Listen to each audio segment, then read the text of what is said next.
Central. Los asesores económicos de los tres principales candidatos a la presidencia reconocen la importancia de la relación con Estados Unidos y también del Tratado de Libre Comercio de América del Norte, pero no coinciden en la suspensión de las negociaciones hasta llegar a un mejor momento de la relación. Para analizar el tema me acompañan Jesús Ugarte, Atzayael Torres y Abraham González. Bienvenidos. Sí, buenas tardes, señores. Pues bueno, ¿cuáles son las posturas de los asesores de los tres candidatos presidenciales en cuanto a la renegociación del Telecán? Yo creo que la discrepancia más clara ahí entre los tres, la podemos ubicar con el asesor de Anaya, ¿no?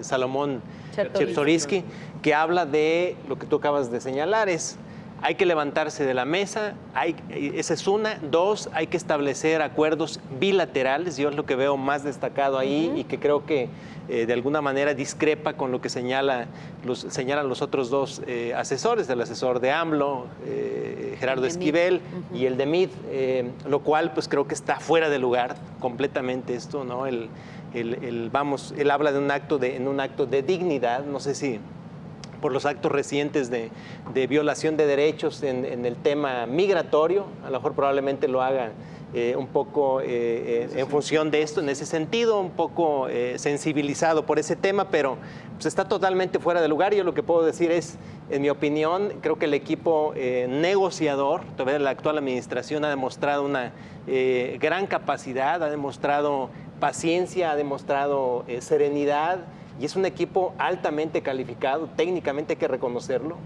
No se ha dejado apantallar de alguna manera, se ha dado mucha intimidación por parte de la administración de Trump y no ha cedido. Es decir, hay cláusulas o hay temas, aquí los hemos comentado, en los cuales no ha cedido el equipo negociador. La cláusula Sunset, que de alguna manera con la cual se busca renovar prácticamente de cero cada 5 años el Telecán. El tema de las reglas de origen también, que es uno de los temas más tóxicos, y el otro es el tema de la solución de controversias. Creo que son los tres de 4 más importantes, pero ha sido muy firme la postura de México, entonces creo que ha sido, insisto, un papel muy relevante el que ha tenido el equipo negociador, sin ceder a chantajes, a la intimidación de Trump, y bueno, la intimidación la hemos visto a través de los aranceles, lo hemos visto a través de la política migratoria, que es lo más reciente, una política que viola los derechos humanos. Sin embargo, ha sido muy firme la postura ahí del equipo mexicano. Hay que poner un poquito en contexto. Esta semana se reunieron en la CONCAMIN hizo esta convocatoria. Estuvieron por el lado de Ricardo Anaya, Salomón Chertorivsky, estuvo Luis Madrazo del lado de Meade, y Gerardo Esquivel, por parte de Andrés Manuel López Obrador, hablando sobre el proyecto, los proyectos y aterrizándolos en temas industriales. Sin embargo, salió y brincaron estas declaraciones en cuanto al Telecán, donde, como ya lo decía Jesús, Chertorivsky plantea una posibilidad que dice, no, pues vámonos a acuerdos bilaterales, lo que realmente el discurso que ha sostenido Donald Trump todo este tiempo. Trump, es lo que quiere Exactamente. Trump. Pero digo, al final de cuentas, decirlo en campaña, desde una posición política donde estás aventando ya toda la carne al asador con todo y pellejos y como caiga, la estás aventando, es muy fácil decir, vamos a salirnos y vamos a hacer acuerdos bilaterales. Me parece que deberían pensar un poco más en esta postura, porque no es tan sencillo. Lo hemos visto, algo que el mismo Gerardo Esquivel está diciendo, es que no nos podemos salir, no debemos salirnos, le ha traído muchísimos beneficios.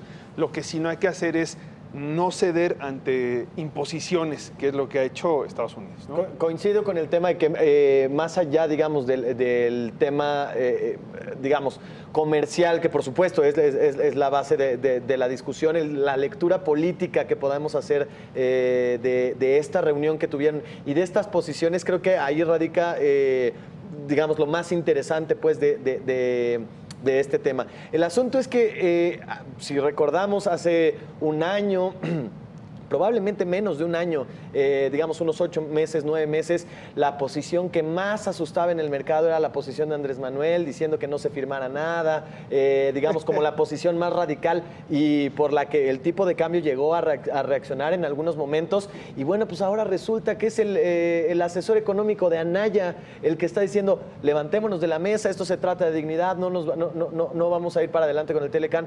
¡Wow!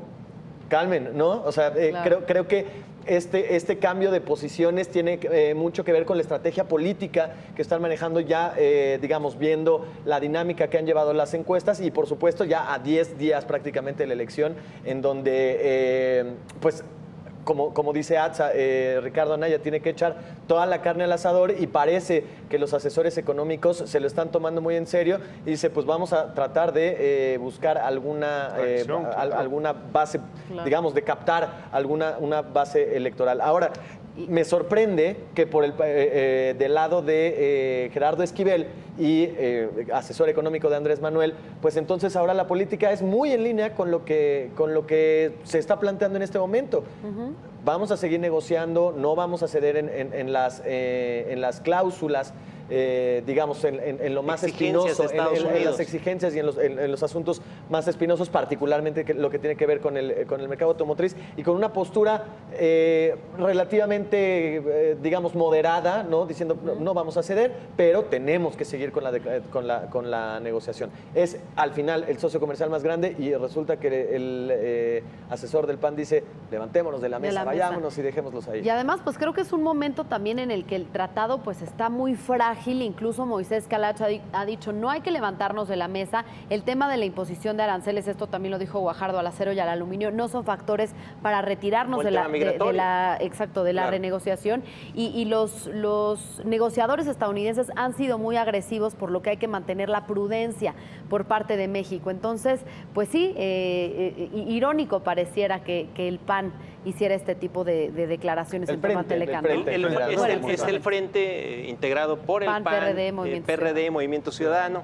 Sí, un poco complementando lo que dice Abraham, el asesor de Andrés Manuel López Obrador, pues prácticamente su postura está en línea con la administración o el equipo negociador del gobierno actual, ¿no? No te levantes de la mesa, el acuerdo tiene que seguir siendo de 3, es decir, no al acuerdo bilateral, no ceder a los chantajes ni a las presiones de Estados Unidos. Entonces creo que bastante en línea en ese sentido, creo que es una buena señal también para los mercados de lo que puede venir probablemente, digo, si es que se concreta el triunfo del candidato izquierda, ¿no? Claro. Porque por lo menos en las encuestas es el puntero, ¿no? Claro. Conclusiones. Sí. Bueno, yo diría que es importante destacar que tienen una coincidencia, la importancia, ¿no? El Telecán obviamente no pueden hacerla a un lado. Sin embargo, pues en el caso de Gerardo Esquivel, de Andrés Manuel, sí destacar que pues dice que no, al menos no es momento de seguir una negociación más profunda, sino de esperar a los resultados de las elecciones, esperarnos. Creo que se deberían mantener en ese tenor y el gobierno actual debería tomar ahora sí en cuenta esa recomendación, ¿no? Claro.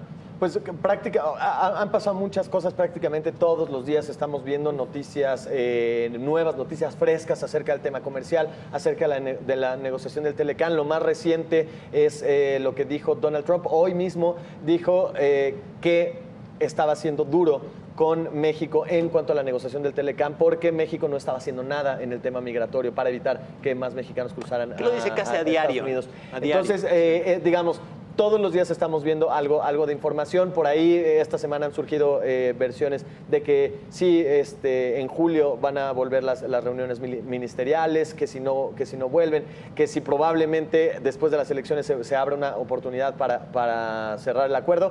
En fin, creo que estamos viendo una dinámica. Es positivo, por supuesto, que los asesores económicos de los candidatos se sumen, por supuesto, pero creo que sí deberían ser prudentes, ¿no? También. Sí, antes de las elecciones en México, después de las elecciones en México, incluso la renovación del Congreso en Estados Unidos, creo que en todos estos tiempos deben de aprovecharse para mantenerse las negociaciones, para seguir avanzando. Lo que sí es una realidad es que acuerdos, aprobaciones por parte de los congresos de ambos países prácticamente están descartados para este año, es decir, pudiéramos estar hablando de un acuerdo, la firma de un Telecán 2.0 hasta el próximo año. Obviamente este es un elemento que va a seguir incidiendo en la volatilidad de los mercados en México, sobre todo en el tipo de cambio.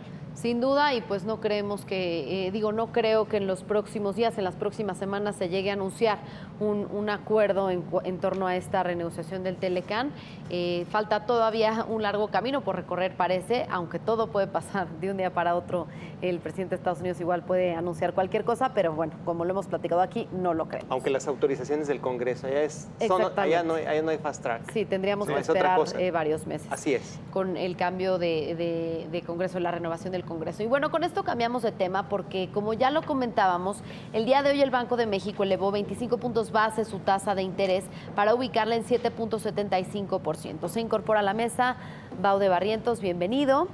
Y bueno, Banxico dice que esta decisión se debe a algunos riesgos para la inflación que empezaron a materializarse, y esto podría también afectar la convergencia hacia la meta del Banco de México, que es más o menos 3%, ¿no? Entonces, ¿esto cómo...? Sí, el objetivo del Banco de México es 3% más menos 100 puntos base, digamos que estamos hablando de 4%. Sí, el Banco de México hoy en su comunicado, Susi, dices bien, hoy pues aumenta la tasa de referencia a 25 puntos base, que es lo que se esperaba. Ya habíamos comentado el día de ayer que había el sondeo hecho por Citibanamex, hablaba de más de 80%, más del 80% de los encuestados daban por hecho este ajuste, este incremento. Entonces hoy se materializa. Nomás para anotar ahí, es el segundo incremento del año.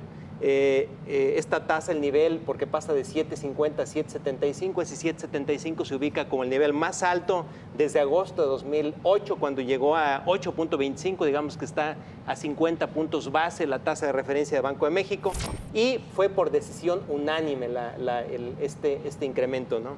Ahora, ¿cuáles son los factores de riesgo que está viendo el Banco de México? Sí, son factores de riesgo para la inflación, es decir, y aquí lo hemos comentado, hemos visto una desaceleración incluso más allá de lo esperado en la inflación. Sin embargo, se empiezan a encender de alguna manera los semáforos amarillos, ¿no?, en el tema de la inflación. Y básicamente Banco de México lo ve por tres lados. Uno, el tipo de cambio, es decir, el tipo de cambio es inflacionario, lo hemos visto, ¿no? Hay mucho producto que es importado, hay insumos que son importados, que están dolarizados y que obviamente inciden en el incremento, ya están incidiendo y pueden incidir más en el incremento de precios. Un segundo factor es el alza en el precio de los energéticos, tanto del lado de las gasolinas, puede ser la luz incluso, y la otra, exacto, y un tercer factor también es los salarios, ¿no? Los salarios han estado incrementando por arriba de la inflación. Entonces, esta convergencia que aquí confiábamos, por lo menos yo confiaba que esta convergencia de la inflación con el objetivo del Banco de México pudiera darse antes de que terminara este año, prácticamente está descartado, y creo que el mismo Banco Central el día de hoy lo confirma. Esta convergencia tendría que darse hacia el siguiente año, ¿no? Es muy difícil que se pueda dar el día de hoy. El comunicado, Susi, que emitió Banco de México alrededor de la 1 de la tarde resultó un tanto sorpresivo, ¿no?, por el tono un poco negativo, ¿no?, en el sentido de la evolución de las expectativas de inflación.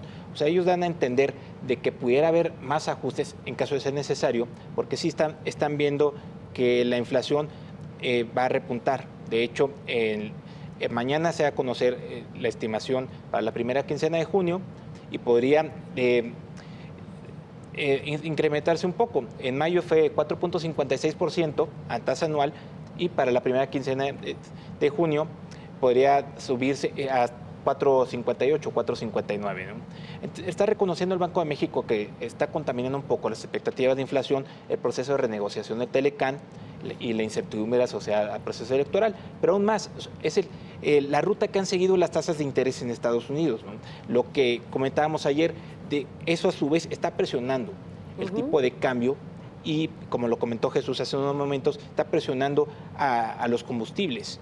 Y por lo tanto, el Banco de México podría llegar en un momento dado, ya no ser tan optimista. Aquí el señor Ugarte era muy optimista hace unas semanas, diciendo que la inflación estaba bajo control, y pues no es así. Banco de México está diciendo que podría, bueno, no lo voy a entender, no lo dijo así, dio a entender de que podría revisar sus estimados de inflación para este año y para el siguiente.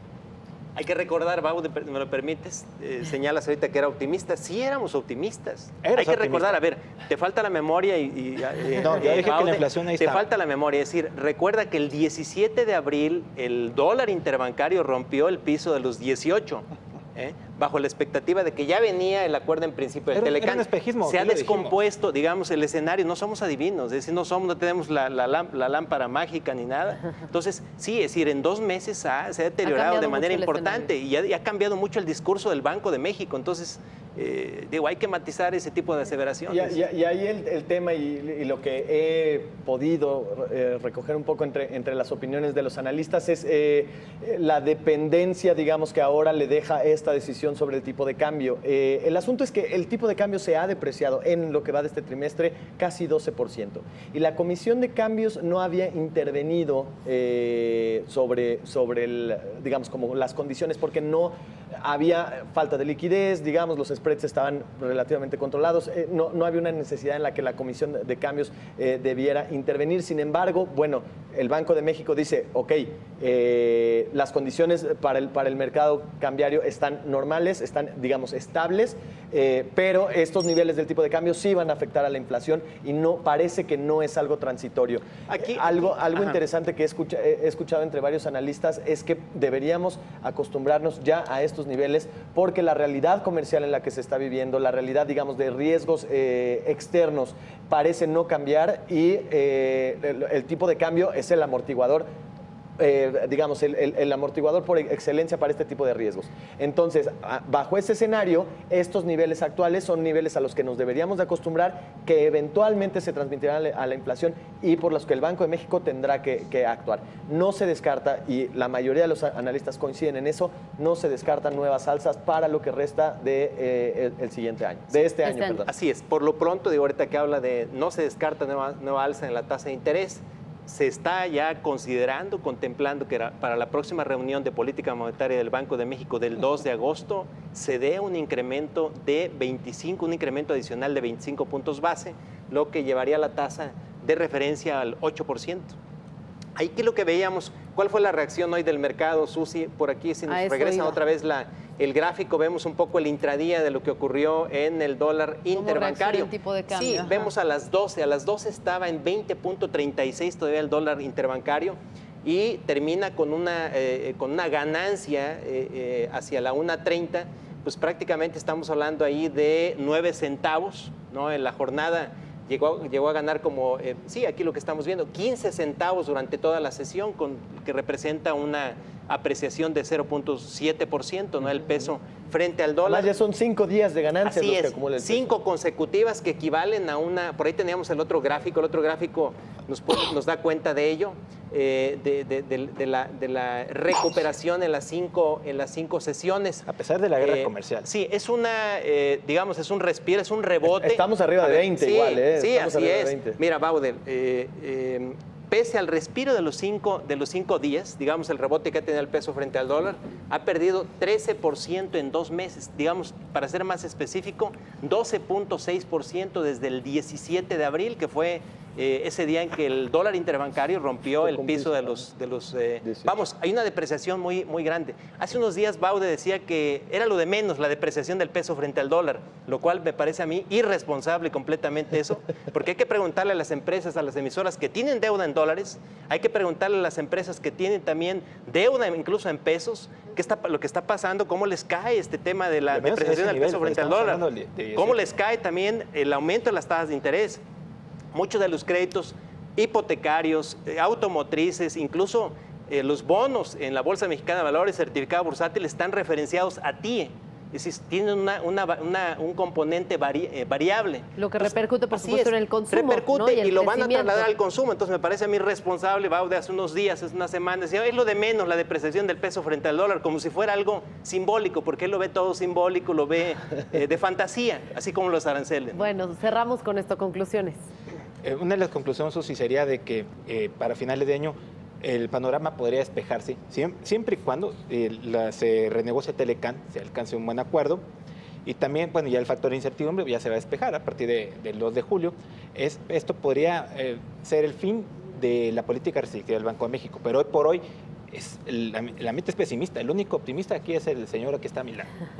Deja un sabor de preocupación el comunicado de política monetaria. En general, el comunicado fue, digamos, más más virado hacia nuevos la posibilidad de nuevos aumentos a la tasa de referencia. Se cancela prácticamente la posibilidad de que haya una baja este año y, insisto, deja un sabor de preocupación en cuanto a la dinámica de la inflación. Ahora, sí de preocupación en cuanto a que no va a converger a la velocidad a la que se esperaba.